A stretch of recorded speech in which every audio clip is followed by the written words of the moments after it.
This is Journey Through John.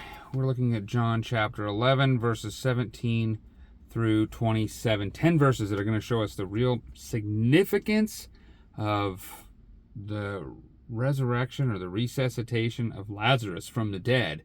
And also, what a picture of what it looks like when someone believes. It's a really good picture of what evangelism should look like. We've been seeing a lot of discussion about people believing, and now we're going to see more of an in-depth picture as Martha is processing the truth in the words of Christ and formulating her decision if she's going to believe. So let's go ahead and take a look at John chapter 11, verses 17 through 27. It says, "Now, when Jesus came, he found Lazarus had already been in the tomb 4 days. Bethany was near Jerusalem, about 2 miles off, and many of the Jews had come to Martha and Mary to console them concerning their brother. So when Martha heard that Jesus was coming, she went out to meet him, but Mary remained seated in the house. Martha said to Jesus, 'Lord, if you had been here, my brother would not have died. But even now, I know that whatever you ask from God, God will give you.' Jesus said to her, 'Your brother will rise again.' Martha said to him, 'I know that he will rise again in the resurrection on the last day.' Jesus said to her, 'I am the resurrection and the life. Whoever believes in me, though he die, yet he shall live. And everyone who lives and believes in me shall never die. Do you believe this?'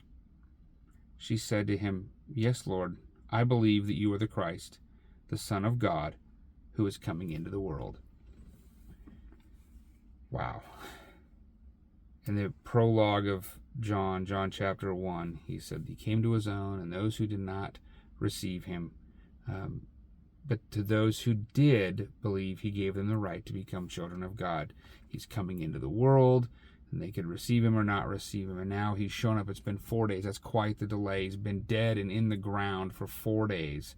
People are coming and going. Martha goes out to him, and she says, "Look, if you would have been here, I know you could have healed him." She had that kind of confidence. I know he wouldn't have died. But she also says, "But whatever you say, God's going to do." So it seems like she's almost hinting like, maybe you could do something more. I don't know. I have faith in you, but I don't know. And then he says that, Lazarus will live again. And she goes, "Yeah, I know, resurrection. I know the information. I know the truth." And he goes, No.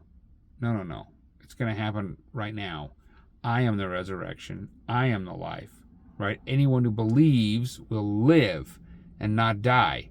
And then he asks her point blank, "Do you believe this?" As readers of this, we should be asking ourselves the same question. Do we believe that? That, here's the facts, here's the information, I know it in my head. Do I really down deep believe that I am with Christ? I will not die spiritually. He does say, though he die, he'll be raised again. There's a physical death. Our bodies going to die, but we don't. We are souls and spirit with body, or soul with a body. It depends kind of on your view on that, but whatever the case, our bodies will die but be raised again, and we will be reunited with our bodies. And he's saying, if you believe this, and you ask yourself, how's that possible? It's because Jesus is the resurrection. What he's doing, what he is going to do from their perspective, what he did from our perspective, his words, his truth. Do you believe it? That's the question for Martha. It's the question for us. So I'm just going to leave us with that. Do you really anchor yourself to that? Really think about what you know. Is it what you believe? Do you believe?